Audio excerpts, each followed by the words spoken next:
الحمد لله نحمده ونستعينه ونستغفره ونؤمن به ونتوكل عليه ونعوذ بالله من شرور أنفسنا ومن سيئات أعمالنا من يهده الله فلا مضل له ومن يضلله فلا هادي له ونشهد أن لا إله إلا الله وحده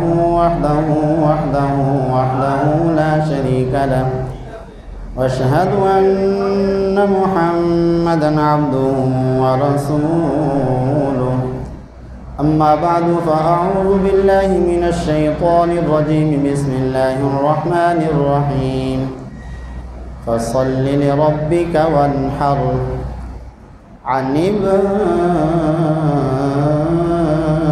مخلف قال كنا وقوفا عند النبي صلى الله عليه وسلم بعرفة فقال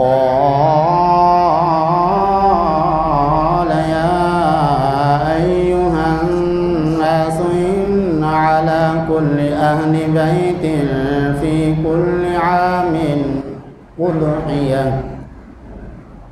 وعن أبي هريرة قال قال رسول الله صلى الله عليه وسلم من كان له سعة ولم يضح فلا يقربن مصلانا أو كما قال عليه السلام صدق الله العلي العظيم وصدق رسوله النبي الكريم الأمين قال الله تبارك وتعالى في شأن حبيبه مخبرا وآمرا إن الله وملائكته يصلون على النبي يا أيها الذين آمنوا صلوا عليه وسلموا تسليما اللهم صل على سيدنا محمد وعلى آل سيدنا محمد وبارك وسلم مولاي صل وسلم دائما أبدا على حبيبك خير الخلق كلهم هو الحبيب الذي ترجى شفاعته لكل هول من الأهوال مقتحم صلى الله تعالى على خلقه ونور عرشه محمد وآله وأصحابه أجمعين واجب الاحترام حاضرین و ناظرین ناظرات السلام علیکم ورحمۃ اللہ وبرکاتہ۔ جیسا کہ آپ حضرات کو معلوم ہے یہ مہینہ قربانی کا ہے، اس کی 10 تاریخ کو قربانی کی جاتی ہے، اسی لیے آج انشاءاللہ العزیز نماز عید اور قربانی کے متعلق اہم سوالات اور ان کے جوابات کے متعلق گفتگو ہوگی۔ دعا فرمائیں اللہ پاک مجھے حق کہنے کی توفیق عطا فرمائے، ہم سب کو اس پر عمل پیرا ہونے کی بھی توفیق عطا فرمائے۔ سب سے پہلا سوال یہ ہے کہ نماز عید پڑھنا کیسا ہے؟ فرض ہے، واجب ہے، سنت ہے، مستحب ہے؟ اس سوال کا جواب یہ ہے کہ نماز عید پڑھنا واجب ہے، فرض بھی نہیں اور سنت بھی نہیں کہ کسی کی مرضی ہے پڑھ لے کسی کی مرضی ہے نہ پڑھے۔ نماز عید پڑھنا کیا ہے؟ واجب ہے۔ اب سوال یہ ہے قربانی والی عید نماز پڑھنا، کیا قربانی کرنے والے پر نماز عید پڑھنا واجب ہے یا جو قربانی نہیں کرتے ان پہ بھی نماز عید پڑھنا واجب ہے؟ یاد رکھیے نماز عید پڑھنا ہر اس مسلمان پر واجب ہے جس پہ جمعہ کی نماز فرض ہے۔ جس کے ذمہ نماز جمعہ فرض ہے، نماز عید پڑھنا اس کے ذمہ کیا ہے؟ واجب ہے، چاہے وہ قربانی کر رہا ہو چاہے قربانی نہ کر رہا ہو۔ اب سوال یہ ہے کہ یہ کیسے پتہ چلے گا کہ نماز جمعہ جو ہے مسلمانوں پر جو ہے وہ واجب ہے اور کس کس پر واجب ہے؟ نماز جمعہ ہر مسلمان پر جو کہ مسافر بھی نہ ہو، مقیم ہو، اور اسی طرح غلام نہ ہو، آزاد ہو، اور نابالغ نہ ہو بلکہ بالغ ہو، اور مرد ہو، عورت پہ نماز جمعہ فرض نہیں ہے۔ تو اس طرح کوئی بیمار ہے، مسافر ہے جی، اسی طرح جو ہے غلام ہے، ان پہ نماز جمعہ فرض نہیں، لیکن جو آزاد بھی ہے، مقیم بھی ہے، اور اس طرح بالغ بھی ہے، تو ایسے لوگوں پر نماز جمعہ فرض ہے، اور جن پر نماز جمعہ فرض ہے ان پہ نماز عید پڑھنا بھی کیا ہے؟ واجب ہے۔ لہٰذا نماز عید پڑھنے میں کسی کو سستی کا مظاہرہ نہیں کرنا چاہیے۔ نماز عید پڑھنے کی تیاری پہلے سے رکھنی چاہیے، اور نماز عید پڑھنے کے لیے جانے سے پہلے آقا کریم صلی اللہ علیہ وسلم کی کچھ سنتیں ہیں۔ وہ کیا ہیں؟ نماز عید پڑھنے کے لیے جانے سے پہلے غسل کرے، یہ غسل کرنا حضور کی سنت ہے۔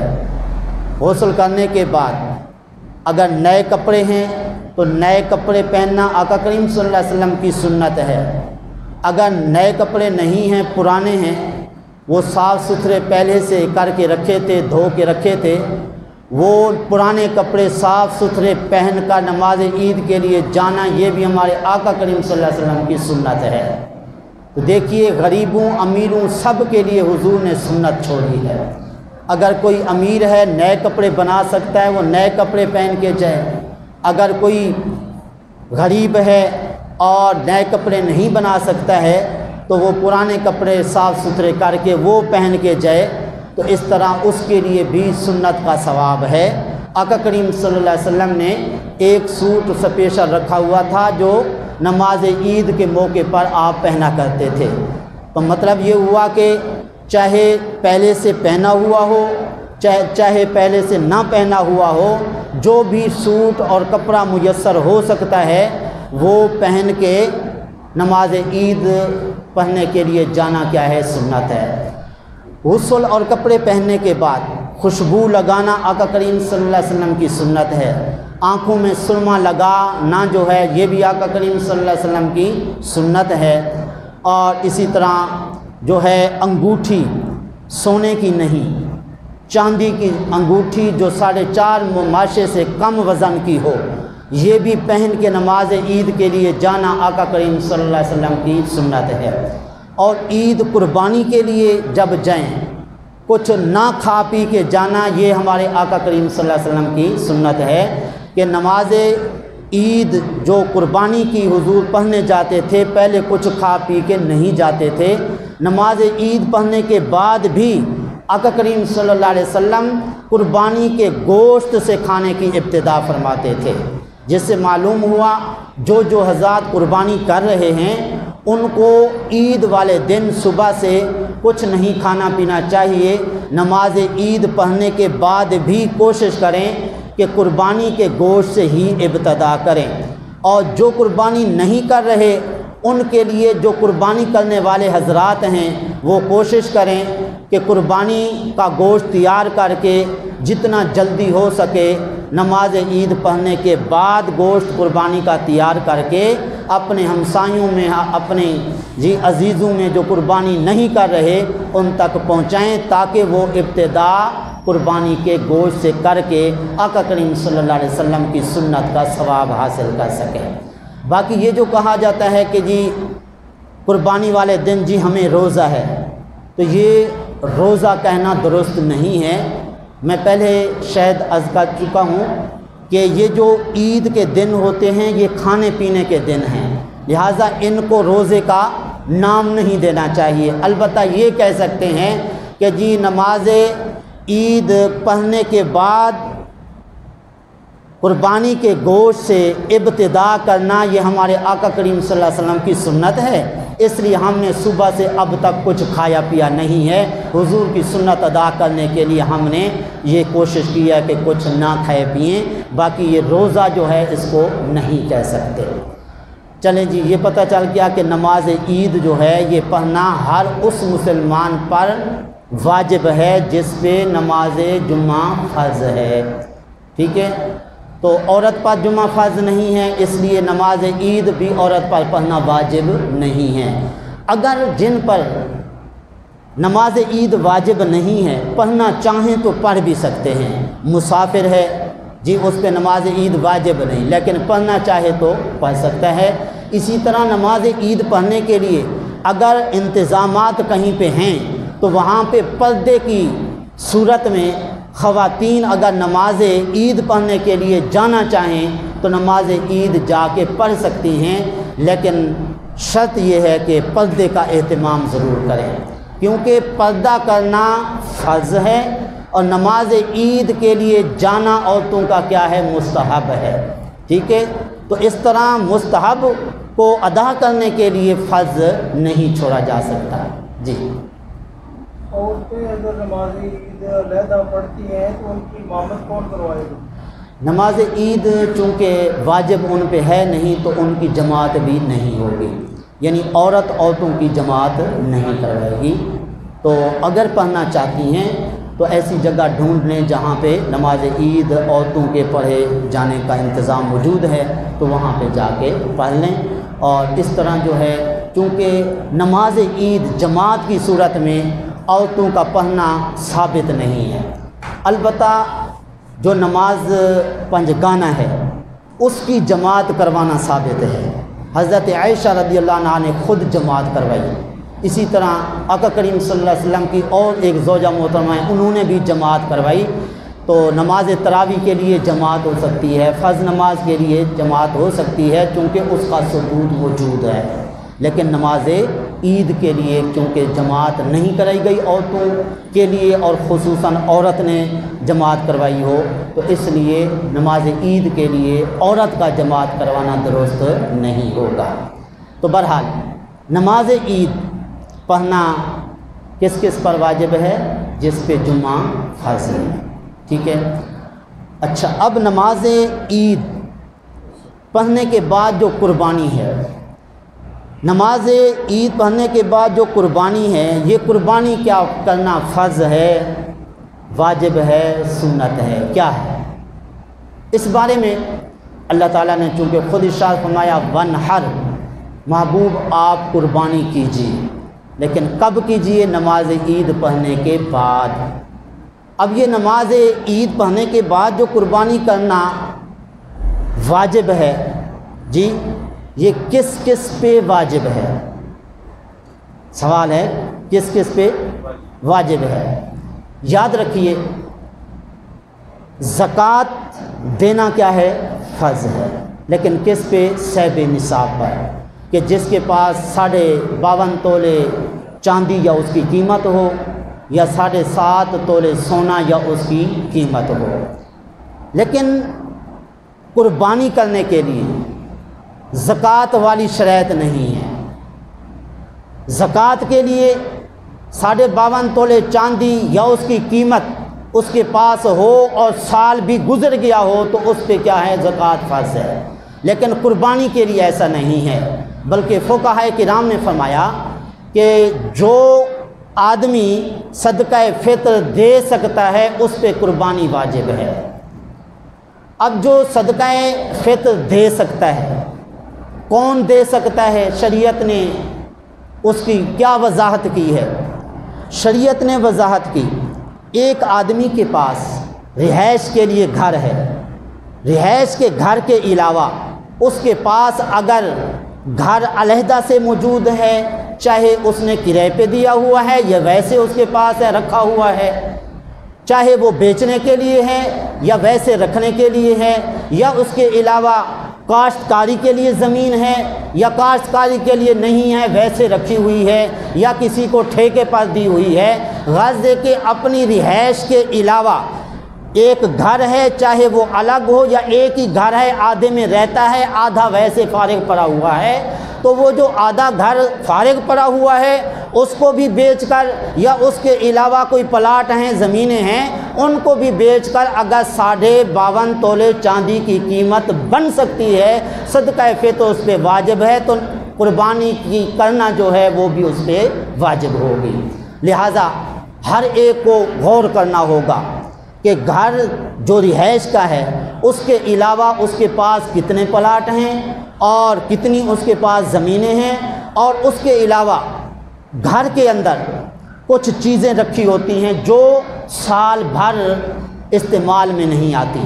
مثال کے طور پر کئی سوٹ سلوا کے رکھے ہوئے ہیں، وہ نہ گرمی میں پہنتا ہے نہ سردی میں پہنتا ہے، ویسے رکھے ہوئے ہیں، چلیں جی یہ استعمال کر رہے ہیں، یہ جب پھٹ جائیں گے قابل استعمال نہیں رہیں گے بعد میں وہ پہن لیں گے، تو وہ فارغ پڑے ہوئے ہیں۔ اسی طرح گھر کے اندر گرمی سردی کے علاوہ بسترے پڑے ہوئے ہیں، یا استعمال کے علاوہ جو برتن ہیں وہ ویسے رکھے ہوتے ہیں، مثلا عورت کو جہیز میں جو کچھ ملتا ہے تو وہ ویسے گھر کے اندر برتن بھی اور زیور بھی، کپڑے بھی اور بستر بھی، نہ جانے کیا کیا جو ہے وہ استعمال کے علاوہ جو چیزیں رکھی ہوتی ہیں، تو ایسی چیزیں جو استعمال میں سال بھر نہیں آتی، چاہے وہ عورت کی ہوں چاہے وہ مرد کی ہوں، عورت کی ہیں تو عورت پہ بھی قربانی واجب، اگر مرد پہ ہیں تو اور مرد پہ بھی قربانی کیا ہوگی؟ واجب ہوگی۔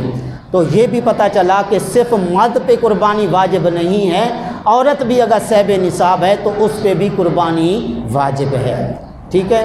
تو اس لیے اگر غور کیا جائے شرعی مسئلے پر تو کئی ایسے لوگ ہوں گے جو پہلے قربانی نہیں کرتے، لیکن اگر مسئلے پر غور فرمائیں تو ان پہ بھی قربانی بنتی ہے، اور اس طرح قربانی نہ کرنے کی صورت میں سخت وہ مجرم قرار پائیں گے۔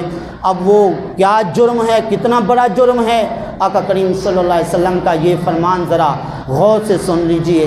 وہ فرمان سننے سے پہلے آپ کو صرف توجہ دلانے کے لیے، ہمارے آقا کریم صلی اللہ علیہ وسلم اپنے غلاموں کے لیے جی کتنے حریص ہیں، اپنے کسی غلام کو ویسے تکلیف میں دیکھ کر برداشت نہیں کر سکتے۔ اللہ نے خود فرمایا عزیز علیہ ما عنتم، تمہارا مشقت میں پڑنا میرے محبوب پہ گراں گزرتا ہے، تمہاری تکلیف دیکھ کے وہ برداشت نہیں کر سکتے، لیکن اتنے محبوب اتنے غمخوار آقا جو اپنے کسی غلام کو تکلیف میں دیکھ کر برداشت نہیں کر سکتے، لیکن جو اذان سننے کے بعد مسجد میں نہیں آتے، ایسوں کے لیے حضور کیا فرماتے ہیں کہ میری خواہش ہے، میرا جی چاہتا ہے کہ جا کے ان کے گھروں کے اندر آگ لگا دوں اور ان کے گھروں کو جلا دوں کہ جو اذان سننے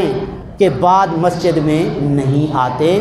تو اس طرح حضور کتنے خواہش مند ہیں کہ حضور کا ہر امتی مسجد میں آئے اذان سننے کے بعد، ورنہ حضور فرماتے ہیں میں اس کا گھر جلانے کے لیے تیار ہوں، لیکن جو قربانی نہیں کرتا اس کے لیے کتنی سخت وعید ہے۔ آقا کریم صلی اللہ علیہ وسلم کے صحابی حضرت ابو ہریرہ رضی اللہ تعالیٰ عنہ فرماتے ہیں، آقا کریم صلی اللہ علیہ وسلم نے فرمایا من کان لہ سعۃ ولم یضحی فلا یقربن مصلانا، کہ جو قربانی کی طاقت رکھنے کے باوجود قربانی نہیں کرتا ہے وہ ہرگز ہماری عیدگاہ کے قریب بھی نہ آئے۔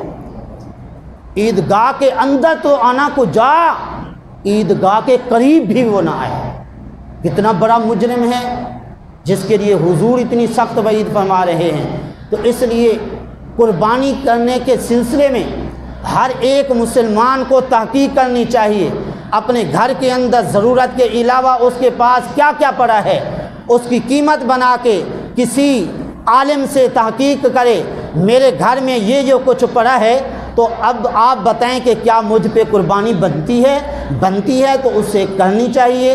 اگر نہیں بنتی ہے تو جب اللہ کی طرف سے معافی ہے تو پھر اس کو عمل کرنا چاہیے اور اس طرح رخصت پہ عمل کرنا چاہیے۔ تو بہرحال کسی کے پاس اگر حج کے پیسے پڑے ہیں، مثال کے طور پر آج کل ویزے بند ہیں، حج کے لیے جانے کی کسی کو طاقت نہیں ہے، یعنی کہ جب جانے کی اجازت نہیں ہے تو طاقت ہی نہیں ہے نا، تو اب پیسے جتنے بھی موجود ہیں، کیونکہ ملک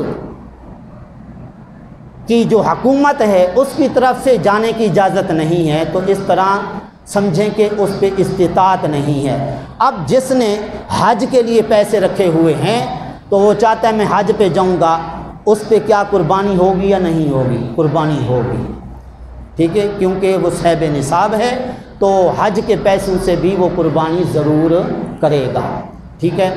اور اسی طرح بعض اوقات عورت صاحب نصاب ہوتی ہے، مرد نہیں ہوتا، تو اگر مرد صاحب نصاب نہیں ہے اس پہ قربانی نہیں، لیکن عورت اگر صاحب استطاعت ہے، صاحب نصاب ہے، اس پہ پھر قربانی جو ہے وہ واجب ہوگی۔ ایسا نہیں ہے کہ کہیں بھئی مرد چونکہ نہیں کر رہا تو جی عورت کہے میں کیوں کروں، تو ایسی بات نہیں ہے، اس کے اپنے ذمہ فرائض ہیں، مرد کے ذمہ اپنے فرائض ہیں، لہٰذا عورت کو دیکھ لینا چاہیے میرے پاس کیا کیا پڑا ہوا ہے جو ضرورت اصلیہ سے زائد ہے، اور وہ اگر 52.5 تولے چاندی کی قیمت بن سکتی ہے تو قربانی اسے کرنی چاہیے۔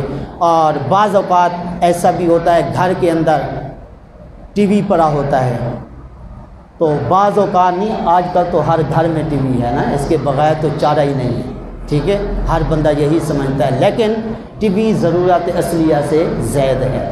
اسی طرح گھر میں کتابیں پڑھی ہوئی ہیں، کتابیں اتنی قیمتی ہیں کہ وہ خود پڑھ نہیں سکتا، اس کو پڑھنی آتی نہیں ہے، ویسے اس نے جی فیشن کے طور پہ رکھی ہوئی ہیں جی، اور اس نے لائبریری بنائی ہوئی ہے، چلیں جی کوئی آئے اس پہ روب جو ہے وہ جھاڑا جائے، دیکھیں جی ہم نے بڑی لائبریری بنائی ہوئی ہے۔ اسی طرح ایک قیمتی قرآن ہے، اس کو پڑھ نہیں سکتا ہے، ویسے شوقیہ اس کو لے کے رکھا ہوا ہے، وہ قیمتی قرآن جس کی بڑی قیمت ہے اس کو بھی بیچ کے اگر 52.5 تولے چاندی کی قیمت بن سکتی ہے پھر بھی اس پہ قربانی واجب۔ کتابیں ہیں جن کو نہیں پڑھ سکتا ہے، ویسے شوقیہ رکھی ہوئی ہیں، ان کو بھی بیچ کے 52.5 تولے چاندی کا مالک بن سکتا ہے تو اس پہ بھی قربانی واجب ہے۔ تو اس لیے کسی کے پاس اگر چاندی نہیں ہے، 7.5 تولے سونا ہے، کیا اس پہ قربانی ہوگی؟ ہاں ہوگی، ٹھیک ہے۔ تو اس لیے اب ذرا غور کیا جائے تو کتنے لوگ ہیں جو قربانی نہیں کرتے لیکن ان کے ذمہ قربانی بنتی ہے۔ اچھا، اب سوال یہ ہے کہ گھر کا جو سربراہ ہے کیا صرف اس پہ قربانی واجب ہے؟ نہیں، اس کی کئی صورتیں بنتی ہیں۔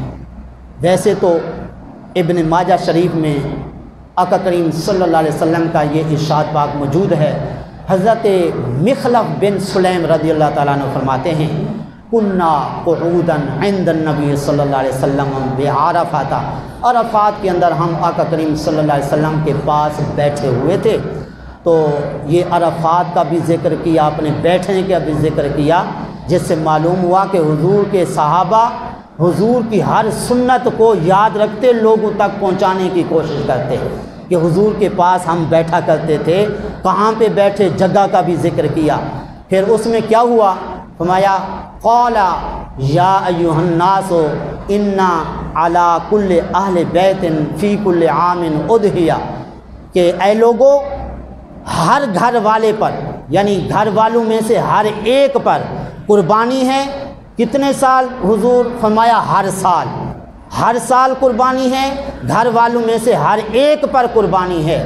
اب آگے وضاحت فرمائی ہمارے بزرگان دین نے، فقہائے کرام نے۔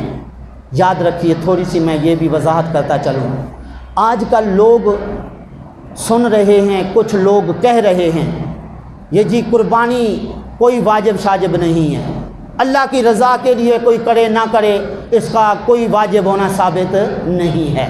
تو یہ عام طور پہ نیٹ پہ آپ لوگوں نے کچھ لوگوں سے سنا ہوگا، میں نام نہیں لیتا ہوں گا، تو اسی طرح سامعین بھی ان کی باتوں کو سن کر کہنا شروع کر دیتا ہے کوئی بات نہیں جی،